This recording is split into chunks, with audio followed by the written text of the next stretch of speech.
মোৰ ৩২ বছৰীয়া কুমাৰী বাইদেউ বহু বছৰৰ মূৰত ঘৰলৈ আহিছিল। বিয়াৰ প্ৰতি আগ্ৰহীনতাৰ বাবে পাপাৰ লগত কাজিয়া কৰি আন এখন চহৰলৈ চাকৰি কৰিবলৈ যায়। তেতিয়াৰ পৰাই তাই তাতেই থাকিছিল। কিন্তু কেইদিনমান আগতে তাই ঘৰলৈ অহাৰ পিছৰে পৰা তাই মোৰ আগে পিছে সদায় ঘূৰি ফুৰিছিল। এদিন মা আৰু পাপা ঘৰত নথকাত ভুলতে মোৰ জিন্সৰ চেইনডাল ভুল ঠাইত লাগি ধৰিল। তাৰপিছত বায়ে মোক সহায় কৰিবলৈ আহিল। কিন্তু তাই মোৰ সেই স্থানত অদ্ভুত ধৰণেৰে চুবলৈ ধৰিলে। তাই ক'লে, তোমাৰ বয়স এতিয়াও ১৭ বছৰ আৰু তথাপিও তোমাৰটো ইমান ডাঙৰ, তুমি ইমান ডাঙৰ হৈছা। এইদৰে কৈ থাকোঁতে তাই মোৰ ফালে চালে আৰু তাৰ পাছত। নমস্কাৰ বন্ধু বান্ধৱীসকল, আজিৰ কাহিনীটোলৈ আপোনালোকক স্বাগতম জনাইছোঁ। মোৰ নাম ৰোহিত আৰু মই ১০ম শ্ৰেণীত পঢ়োঁ। মোৰ বাইদেউ বহু বছৰৰ মূৰত আমাৰ ঘৰলৈ আহিছিল। তাইৰ বয়স ৩২ বছৰ আৰু এতিয়াও বিয়া হোৱা নাছিল। মোৰ মা পাপা দুয়োজনেই চাকৰি কৰিছিল। দুপৰীয়াৰ স্কুলৰ পৰা ঘৰলৈ অহাৰ পিছত মোৰ চোৱা চিতা কৰিবলৈ কোনো নথকাৰ বাবে পাপাই বাক আমাৰ ঘৰলৈ মাতিলে। মোক দেখাৰ লগে লগে বায়ে মোক সাবটি ধৰিলে। তাই ক'লে, ৰোহিত, তুমি ইমান ডাঙৰ হৈ গৈছা। বাইদেউ ঘৰলৈ অহাৰ পিছত তাই মোৰ ৰুমতে থাকিছিল। ময়ো তাইৰ লগত মোৰ ৰুমটো আনন্দৰে শ্বেয়াৰ কৰিছিলোঁ। বাইদেৱে মোৰ সকলো যত্ন লৈছিল। ঘৰলৈ বাইদেউক ফোন কৰি মাতি অনাৰ এটা গুৰুত্বপূৰ্ণ কাৰণ আছিল। প্ৰায় এমাহ আগতে মোৰ থাইৰয়ড ধৰা পৰিছিল। ইমান কম বয়সতে থাইৰয়ডৰ বাবে এণ্টি থাইৰয়ড বেজী ল'বলগীয়া হৈছিল। এজন পুৰুষ নাৰ্ছে মোক এণ্টি থাইৰয়ড দিবলৈ ঘৰলৈ আহিছিল। মহিলা নাৰ্ছ থকাৰ দৰেই পুৰুষ নাৰ্ছো আছে। সেই ল'ৰাটো প্ৰতিদিনে দুপৰীয়া মোক বেজী দিবলৈ আহিছিল। বাইদেউ ঘৰলৈ অহা কেইবাদিনো হ'ল। মোৰ স্কুললৈ যোৱাৰ পৰা পঢ়ালৈকে সমগ্ৰ দায়িত্ব তাই লৈ আছিল। এদিন ৰাতি হঠাৎ সাৰ পাই উঠিলোঁ। হঠাৎ সাৰ পালোঁ কাৰণ আছিল মোৰ শৰীৰত বাইদেৱে হাত ফুৰাই আছে। মোৰ শৰীৰত কোনোবাই চুই যোৱাটো মোৰ একেবাৰেই ভাল নালাগিছিল। ভুলতে বাইদেউৰ লগত এই সকলোবোৰ ঘটিছে বুলি ভাবিছিলোঁ। কিন্তু লাহে লাহে বাইদেউৰ তেনেকুৱা কিছুমান কথা মোৰ সন্মুখত দেখা দিবলৈ ধৰিলে, যিটো মোৰ একেবাৰেই ভাল নালাগিল। সেইদিনা প্ৰথমবাৰৰ বাবে তাইৰ অদ্ভুত আচৰণ দেখিলোঁ। গতিকে একো কোৱা নাছিলোঁ। কিন্তু পিছদিনাও তাই আকৌ একে কামেই কৰিলে। একেৰাহে দুদিন তাইৰ এই অদ্ভুত আচৰণ সহ্য কৰাৰ পিছত মই তাইৰ লগত এই বিষয়ে কথা পতাৰ সিদ্ধান্ত ল'লোঁ। পিছদিনা দুপৰীয়া স্কুলৰ পৰা আহি দুপৰীয়াৰ আহাৰ খাই থাকোঁতে মই ক'লোঁ, বা, তুমি ৰাতি মই শুই থকা অৱস্থাত মোৰ শৰীৰটো কিয় চুইছা? তুমি কিবা সপোন দেখা নেকি? বাইদেউক এই প্ৰশ্নটো সোধাৰ লগে লগে তাইৰ মুখৰ ভাৱ সলনি হৈ গ'ল। তাই ক'লে, হয়তো মই কিবা সপোন দেখিছোঁ আৰু মোৰ হাতখন নিশ্চয় তোমাৰ শৰীৰত আহিছিল। তেতিয়া তাইৰ কথাত মই বিশ্বাস কৰিলোঁ। কিন্তু তাৰ আঁৰৰ সত্যটো আছিল বেলেগ। সেইদিনা ৰাতি শোৱাৰ কিছু সময়ৰ পাছতেই সাৰ পালোঁ। মোৰ বৰ পিয়াহ লাগিল আৰু ২ গিলাচ পানী খালোঁ। সেইবাবেই মাজনিশা টোপনি ভাঙি গ'ল। সাৰ পাই দেখিলোঁ বাইদেউ বিচনাত নাছিল। মই ভাবিছিলোঁ তাই বাথৰুমত থাকিব। কিন্তু তাই কোঠাটোৰ বাথৰুমতো নাছিল। তাৰ পাছত উঠি গৈ তাইক বিচাৰিলোঁ। তাৰ পাছত কোঠাটোৰ পৰা ওলাই আহি ইফালে সিফালে চালোঁ। তাৰ পিছত বাইদেউক মা আৰু পাপাৰ কোঠাৰ বাহিৰত দেখিলোঁ। তাই মা পাপাৰ কোঠাত জুমি চাই আছিল। ময়ো বুজিব পৰা নাছিলোঁ যে তাই তাত কি কৰি আছে। তেতিয়া মই মোৰ কোঠাৰ ফালে যোৱাৰ কথা ভাবিলোঁ। কাৰণ তাই যদি মোক দেখা পালেহেঁতেন, তাই ভাবিলেহেঁতেন যে মই তাইৰ পিছা কৰিছোঁ।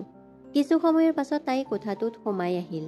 তাই অহাৰ লগে লগে তাইৰ ঠাইতে শুই পৰিল আৰু তাইৰ একেটা অদ্ভুত আচৰণ আকৌ আৰম্ভ হ'ল। তাই আকৌ মোৰ শৰীৰটোক মৰম কৰিবলৈ ধৰিলে।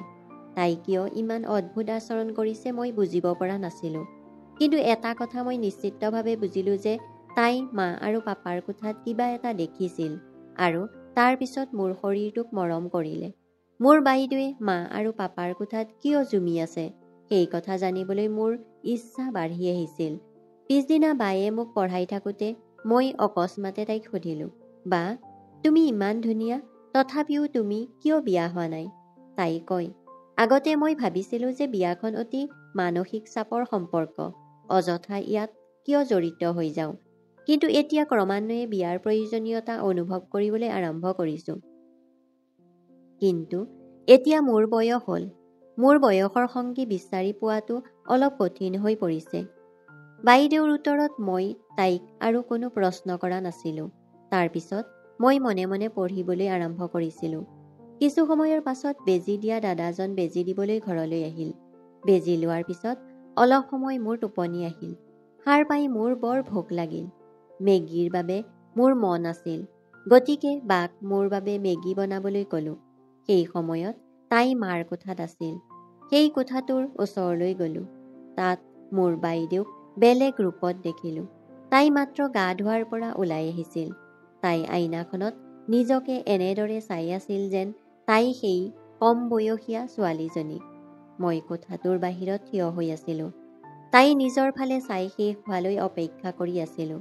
কিন্তু তাই নিজকে নায়িকা বুলি গণ্য কৰি তাই আৰু অধিক ষ্টাইল বিয়পাইছিল। ইফালে মোৰ ভোককো নিয়ন্ত্ৰণ কৰিব পৰা নাছিলোঁ। অৱশেষত বাইদেউৰ কোঠালৈ গ'লোঁ। মোক দেখাৰ লগে লগে তাই অলপ লাজ লাগিল। সেই সময়ত তাই মোৰ সন্মুখত তেনেকৈ থিয় হৈ কথা পাতিবলৈ ধৰিলে। তাই সেই সময়ত গা ধোৱা গাউন পিন্ধি আছিল। মোক দেখাৰ লগে লগে তাই ক'লে, তুমি উঠিলা ৰোহিত? ঠিক আছে, এতিয়া তুমি কোৱাচোন মোক কেনে লাগিছে? মোৰ ভোক লাগিছিল, সেইবাবেই মই তালৈ গৈছিলোঁ। কিন্তু বাইদেউ মোৰ পৰা প্ৰশংসা শুনিবলৈ ব্যস্ত আছিল। তাৰ পাছত তাই মোৰ হাতত ধৰি মোক আইনাখনৰ সন্মুখলৈ লৈ গ'ল। মোৰ ডিঙিত এখন হাত থৈ তাই মোৰ পিছফালে থিয় হ'ল। তাই ক'লে, ৰোহিত, তুমি কি ভাবা, মই এতিয়াও বিয়া হ'ব লাগেনে? মই বুজিব পৰা নাছিলোঁ তাইৰ এই প্ৰশ্নৰ উত্তৰ মই কি দিম। মই তাইক ক'লোঁ, বা, বিয়া হোৱাটো তোমাৰ ব্যক্তিগত সিদ্ধান্ত। এই বিষয়ে মই একো ক'ব নোৱাৰোঁ। সেইবাবেই মই ইয়ালৈ আহিছিলোঁ, কাৰণ মোৰ বৰ ভোক লাগিছে। মোৰ বাবে মেগী বনাব পাৰিবানে? মোৰ কথা শুনি বায়ে হাঁহিলে। তাই ক'লে, মই ভাবিছিলোঁ তুমি ডাঙৰ হৈছা, কিন্তু তুমি এতিয়াও শিশুৰ দৰেই আচৰণ কৰি আছা। কোনো কথা নাই, এতিয়া তোমাক বুদ্ধিমান কৰি তোলাটো মোৰ দায়িত্ব। ঠিক আছে, তুমি ইয়াতে ৰ'বা, মই ৰান্ধি আনো। সেই সময়ত মই সেই কোঠাটোৰ পৰা ওলাই আহিলোঁ। কিছু সময়ৰ ভিতৰতে তাই মোৰ বাবে মেগী প্ৰস্তুত কৰি দিলে।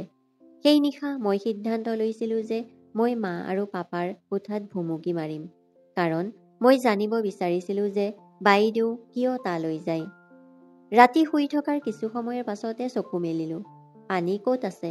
মোৰ পিয়াহ লাগিছে, কিন্তু কোঠাটোত পানী নাই। গতিকে এতিয়া পাকঘৰলৈ গৈ পানী খাব লাগিব।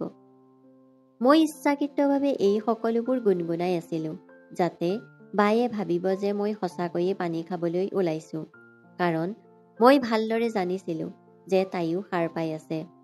তাৰ পিছত ৰুমৰ পৰা ওলাই আহি পাকঘৰলৈ পানী খাবলৈ যোৱাৰ সলনি মাৰ কোঠাৰ বাহিৰলৈ ওলাই আহিলোঁ। দুৱাৰখন অলপ খোলা আছিল। ভিতৰলৈ ভুমুকি মাৰি দেখিলোঁ মা আৰু পাপাই ইজনে সিজনৰ লগত। পাপাই মৰমেৰে মাক ওচৰলৈ টানি আনিলে। সেই দৃশ্যটো দেখি মই কেইটামান কথা বুজি পালোঁ। মই বুজিব লগা কথাখিনি বুজি পাইছিলোঁ। তাৰ পিছত মই মনে মনে মোৰ কোঠালৈ উভতি আহিলোঁ। সেই ৰাতি তাই কোঠাৰ পৰা ওলাই যোৱা দেখা নাপালোঁ। কিন্তু মই বুজিলোঁ যে বাৰ মনত বেলেগ কিবা এটা চলি আছে। মোৰ গ্ৰীষ্মকালীন ছুটী আৰম্ভ হ'বলৈ ওলাইছিল। মা আৰু পাপাই ক'ৰবাত ফুৰিবলৈ যোৱাৰ পৰিকল্পনা কৰিলে। মোক মা পাপাই কৈছিল যে মোৰ আগত মোৰ 10ম শ্ৰেণীৰ পৰীক্ষা আছে। গতিকে এতিয়া বন্ধৰ দিনবোৰ ব্যৱহাৰ কৰি মোৰ পাঠ্যক্ৰমৰ প্ৰস্তুতি চলাব লাগে। বন্ধৰ দিন সত্ত্বেও মা পাপাই মোক পঢ়া শুনা কৰিবলৈ কৈছিল আৰু সেইবাবে ভ্ৰমণত মোক লগত লৈ যোৱা নাছিল। 3 দিন পিছত যেতিয়া মোৰ ছুটী আৰম্ভ হৈছিল, তেতিয়া মোৰ মা পাপা নিজৰ ভ্ৰমণলৈ ওলাই গৈছিল। তেওঁ যোৱাৰ পিছত মই বাইদেউৰ লগত ঘৰত আছিলোঁ। সেইদিনা ঘৰত কোনো নথকাৰ বাবে বাইদেউক এটা প্ৰশ্ন সুধিলোঁ। মই তাইক ক'লোঁ, বা, এতিয়া তুমিও নিশ্চয় বিয়া কৰাবলৈ মন কৰিছা নহয়? ইয়ালৈ অহাৰ পিছত তোমাৰ মা পাপাক একেলগে দেখাৰ পিছত তুমি নিশ্চয় অনুভৱ কৰিছা যে তুমিও তোমাক ভাল পোৱা মানুহ এজনক বিচাৰা।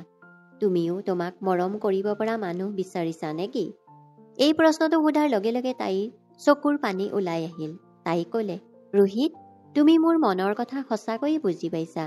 তেতিয়া তাই কান্দি কান্দি মোক সাৱটি ধৰিলে। তাই ক'লে, মই তোমাক সৰু বুলি ভাবিছিলোঁ, কিন্তু তুমি একেবাৰে সৰু নহয়। সঁচাকৈয়ে মোৰ বয়সত মোক কোনোবাই ভাল পাব বুলি ভাবিছানে? তাই আকৌ একেটাই প্ৰশ্ন সুধিলে, যাৰ উত্তৰ মোৰ হাতত নাছিল।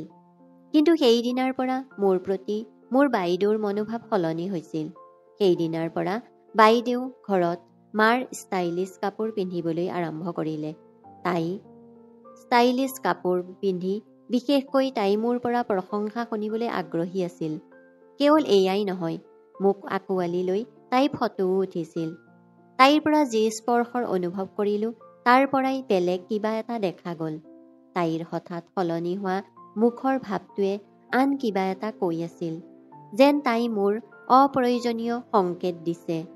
এদিন ৰাতিপুৱা গা ধুই জিন্স পিন্ধিলোঁ। হঠাতে জিন্স পিন্ধি থাকোঁতে চেইনডাল ভুল ঠাইত লাগি ধৰিলে আৰু মোৰ বিষ অনুভৱ হ'বলৈ ধৰিলে। তাৰপিছত মই মাক জোৰেৰে মাতিবলৈ ধৰিলোঁ। মই পাহৰি গৈছিলোঁ যে মা ঘৰত নাই। মোৰ মাত শুনি বা দৌৰি মোৰ ৰুমলৈ আহিল। কিন্তু বাইদেউ মোৰ ৰুমলৈ দৌৰি আহিল, মোৰ ওচৰ চাপি আহি মোক সুধিলে, কি হ'ল ৰোহিত? মই তাইক সকলো কথা ক'লোঁ। তাৰপিছত তাই মোৰ ওচৰলৈ আহি মোক সহায় কৰিবলৈ ধৰিলে। তাই মোৰ জিন্সটো চুই দিয়াৰ লগে লগে মই লাজতে পিছুৱাই গ'লোঁ। মই ক'লোঁ, বা মোৰ লাজ লাজ লাগিছে। তাৰপিছত তাই বুজাই দিলে, এতিয়াৰ বাবে লাজটো এফালে ৰাখা, নহ'লে তুমি চিৰদিনৰ বাবে বিপদত পৰিবা। এতিয়া তোমাৰ মা ঘৰত নাই, গতিকে মই তোমাক সহায় কৰিব লাগিব। তাৰপিছত মই মোৰ চকু দুটা জোৰেৰে মুদি দিলোঁ আৰু তাইক সহায় কৰিবলৈ দিলোঁ, কাৰণ মোৰ হাতত তাৰ বাহিৰে আন কোনো বিকল্প নাছিল। মোক সহায় কৰাৰ সময়ত তাই অজানিতে মোৰ ভুল ঠাইত স্পৰ্শ কৰিছিল। মোক সহায় কৰাৰ পিছত তাই মোৰ ফালে বেলেগ দৃষ্টিৰে চাবলৈ ধৰিলে। তাই ক'লে, ৰোহিত, মই তোমাক ইমান দিনে স্বাভাৱিক বুলি ভাবি আছিলোঁ, কিন্তু 17 বছৰ বয়সত তুমি বহুত ডাঙৰ হৈছা। তাই যি কৈ আছিল মই সকলো বুজি পাইছিলোঁ। সেই সময়ত মোৰ মুখত স্বয়ংক্ৰিয়ভাৱে হাঁহি এটা ওলাই আহিল। সেইদিনা সচৰাচৰৰ দৰে দুপৰীয়া দাদাজনে মোক বেজীটো দিবলৈ আহিল। বেজী লোৱাৰ পিছত সেইদিনা মই আন দিনাৰ দৰে শুব পৰা নাছিলোঁ। উঠি ৰুমৰ পৰা ওলাই আহিছিলোঁ। হলত সোমোৱাৰ লগে লগে টিভিটো অন কৰি দিলোঁ। টিভিৰ শব্দ শুনি বাইদেউ মাৰ কোঠাৰ পৰা ওলাই আহিল। হয়তো তাই মাৰ কোঠাত জিৰণি লৈ আছিল। দুপৰীয়া তাই যিদৰে সাজু হৈছিল, তাইৰ উত্তেজনা কিবা এটা বেলেগ আছিল। তাই ক'লে, ৰোহিত, মই তোমাৰ বাবে বিশেষকৈ পানী পুৰি বনাইছোঁ, ৰ'বা মই পাকঘৰৰ পৰা আনিম। পাকঘৰলৈ গৈ থাকোঁতে তাই টিভিটো বন্ধ কৰি পানী পুৰি ল'বলৈ পাকঘৰলৈ গ'ল। মোক হলতে পানী পুৰি খুৱাব পাৰিলেহেঁতেন, কিন্তু তাই তেনেকুৱা নকৰিলে। তাই মোক মোৰ ৰুমলৈ লৈ গৈ বিচনাত বহিবলৈ দি হাতেৰে পানী পুৰি খুৱাবলৈ ধৰিলে। পানী পুৰি খাই থাকোঁতে বাইদেৱে মোৰ চুলিত বাৰে বাৰে হাত ফুৰাই আছিল। তাই কৈ আছিল, তুমি বৰ জ্ঞানী হৈছা, এতিয়া তুমিও ডাঙৰ হৈছা। তেতিয়া মোৰ কোঠাটোৰ চাৰিওফালে বাইদেউৰ কাপোৰৰ পৰা সুগন্ধি বিয়পি পৰিল। তাই কথা পাতি আছিল আৰু মই লাহে লাহে টোপনি আহিবলৈ ধৰিলোঁ। কিছু সময়ৰ পাছত মই গভীৰ টোপনিত পৰিলোঁ। টোপনিৰ পৰা সাৰ পাই মোৰ মূৰটো ঘূৰোৱা যেন লাগিল। সাৰ পোৱাৰ লগে লগে মূৰত হাত থৈ বিচনাত বহিলোঁ। কিছু সময়ৰ পাছত বাইদেউ মোৰ ৰুমলৈ আহিল। তাইৰ মুখত এটা অদ্ভুত চাৱনি। তাই ক'লে, ৰোহিত, তোমাৰ বাবেই মোৰ জীৱনত ইমান আনন্দ হ'ব বুলি মই ভবা নাছিলোঁ। তাই কি কৈছে মই বুজিব পৰা নাছিলোঁ। মই মাত্ৰ নিজৰ চিন্তাত ডুবি থকাৰ বাবে একো নক'লোঁ। বায়ে ক'লে, তুমি ফ্ৰেছ হৈ আহা, আমি মজা কৰিম। মই ফ্ৰেছ হৈ কোঠাটোৰ পৰা ওলাই আহিলোঁ। তেতিয়া বায়ে হলত মোৰ পচন্দৰ গীত বজাইছিল। ইয়াৰ আগতে তাই মোৰ পচন্দৰ গান কেতিয়াও শুনা নাছিল। ডিজেৰ গান তাইৰ একেবাৰেই ভাল নালাগিছিল। কিন্তু সেইদিনা তাই নিজেই মোৰ পচন্দৰ গীতবোৰ বজাইছিল। কেৱল এয়াই নহয়, তাই মোৰ হাতত ধৰি নাচিবলৈ ধৰিলে। তাই মোৰ এখন হাত তাইৰ কঁকালত আৰু আনখন তাইৰ কান্ধত ৰাখিলে। তাই মোৰ লগত কপল ডান্স কৰিবলৈ ধৰিলে। বাইদেউ কিয় ইমান সুখী আছিল মই বুজিব পৰা নাছিলোঁ। সেই দিনটোৰ পিছত দিনবোৰ পাৰ হৈ যোৱাৰ লগে লগে তাইক সুখী হোৱা দেখিবলৈ ধৰিলোঁ। কিন্তু দুপৰীয়া যেতিয়াই সাৰ পাইছিলোঁ, তেতিয়াই মোৰ বৰ ভাগৰ লাগিছিল। সাৰ পোৱাৰ পিছত তাই মোক সদায় একেটা কথা কৈছিল, আজি তুমি মোক ইমান সুখী কৰিলা। বুজিব পৰা নাছিলোঁ যে মই তাইক কেনেকৈ সুখী কৰি আছিলোঁ, কিন্তু মই অনুভৱ কৰি থকা বিষটো মোৰ ভাল লাগিবলৈ আৰম্ভ কৰিছিল। আৰম্ভণিতে মোৰ বাইদেউৰ হাতেৰে সাজু হোৱাত দ্বিধাবোধ হৈছিল, যদিও লাহে লাহে অভ্যস্ত হৈ পৰিলোঁ। এতিয়া লাজ নকৰাকৈ বাৰ লগত সাজু হ'ব লগা হ'ল। কেইদিনমানৰ ভিতৰত বাইদেউ আৰু মোৰ মাজত এক বেলেগ সম্পৰ্ক গঢ় লৈ উঠিবলৈ ধৰিলে আৰু এই সকলোবোৰ মোৰ ভাল লাগিবলৈ ধৰিলে। কিছুদিনৰ পাছত মা পাপা ঘৰলৈ আহিল। হঠাৎ এদিন মোৰ মূৰ ঘূৰোৱা হ'বলৈ ধৰিলে আৰু তাৰ পিছত পৰিয়ালে মোক হস্পিটালত ভৰ্তি কৰিলে। হঠাৎ মোৰ কি হ'ল ময়ো বুজিব পৰা নাছিলোঁ। চকু মেলি গম পালোঁ যে মই প্ৰায় এমাহ পিছত ICUৰ পৰা ওলাই আহিছিলোঁ। এতিয়া এমাহ হ'ল ICUত থকা। মই ICUত থকা যেতিয়া ডাক্তৰে মোৰ মা পাপাক কাৰণটো ক'লে, তেওঁলোকো মোৰ লগতে আচৰিত হ'ল। ICUৰ পৰা ওলাই আহোঁতে ডাক্তৰসকলে নিজেই মোৰ লগত কথা পাতিলে। যোৱা এমাহ মোৰ লগত কি হ'ল আৰু কি নহ'ল। ডাক্তৰে মোক বিতংভাৱে সুধিলে কি হ'ল আৰু কি নহ'ল। মোৰ লগত কথা পতাৰ পিছত ডাক্তৰসকলে মোৰ বেমাৰৰ কথা গম পালে। তেওঁ মা পাপাক কয় যে যোৱা এমাহ ধৰি ৰোহিতে এক অদ্ভুত বেমাৰত ভুগি আছে। সি নিজাকৈ এখন সুকীয়া পৃথিৱীৰ সৃষ্টি কৰিছে। সি কল্পনাত জীয়াই আছে। ডাক্তৰসকলে মোৰ লগতে ঘৰৰ সকলোৰে লগত কথা পাতিলে। তেতিয়া ডাক্তৰে মা পাপাক ক'লে, তোমালোক দুয়ো নিজৰ কামত ব্যস্ত আছিলা।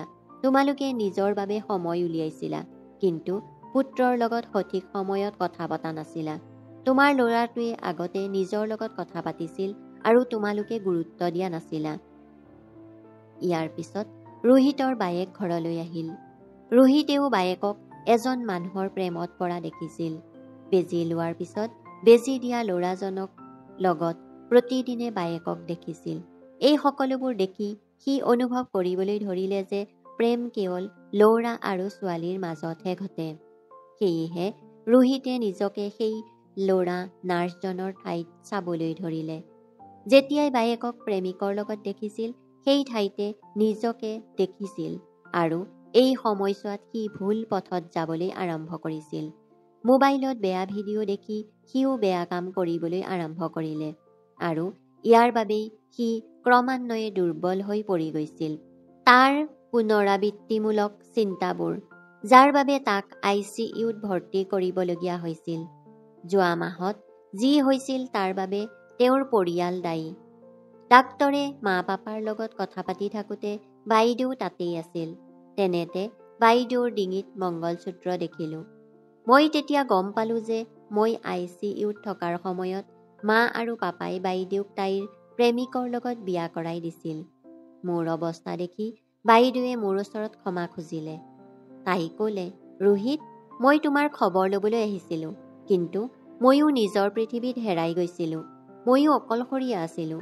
তোমাৰ বাবেই এই ব্যক্তিজনক লগ পাইছিলোঁ আৰু লাহে লাহে আমাৰ মাজত প্ৰেম ফুলি উঠিছিল। নিজৰ পৃথিৱীত ইমানেই হেৰাই গৈছিলোঁ যে তোমাৰ প্ৰতি কেতিয়াও গুৰুত্ব দিয়া নাছিলোঁ। মোৰো দোষ আছিল। বায়ে কোৱা কথাৰ উত্তৰ দিব পৰা নাছিলোঁ, কাৰণ মই নিজেই কথা ক'ব নোৱাৰাৰ বাবে উত্তৰ দিব নোৱাৰিলোঁ।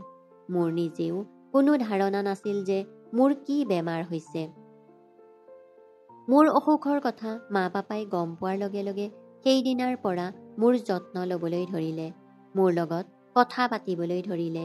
তেতিয়া মই বুজিবলৈ আৰম্ভ কৰিলোঁ যে প্ৰেম কেৱল প্ৰেমিক আৰু প্ৰেমিকাৰ সম্পৰ্ক নহয়। পিতৃ মাতৃ আৰু সন্তানৰ মাজতো প্ৰেমৰ সম্পৰ্ক গঢ় লৈ উঠে। বন্ধু বান্ধৱীসকল, বহু অভিভাৱকে নিজৰ কেৰিয়াৰ গঢ়ি তোলাত ব্যস্ত। এই কেৰিয়াৰৰ সন্ধানত তেওঁলোকে নিজৰ সন্তানক অজানিতে অৱহেলা কৰে। যদি পিতৃ মাতৃ নিজেই নিজৰ কামত ব্যস্ত থাকে, তেন্তে ইয়াৰ নেতিবাচক পৰিণতি আপোনাৰ সন্তানৰ ওপৰত পৰিবলৈ আৰম্ভ কৰে। শিশুৰ গুৰুতৰ মানসিক ৰোগৰ আশংকা থাকিব পাৰে। যদি আপুনি আপোনাৰ সন্তানক এনে মানসিক ৰোগৰ পৰা ৰক্ষা কৰিব বিচাৰে, তেন্তে শিশুক বন্ধুৰ দৰে ব্যৱহাৰ কৰক। প্ৰতিদিনে তেওঁলোকৰ লগত কথা পাতিব, কেতিয়াবা খোজ কাঢ়িবলৈ উলিয়াই নিব লাগে।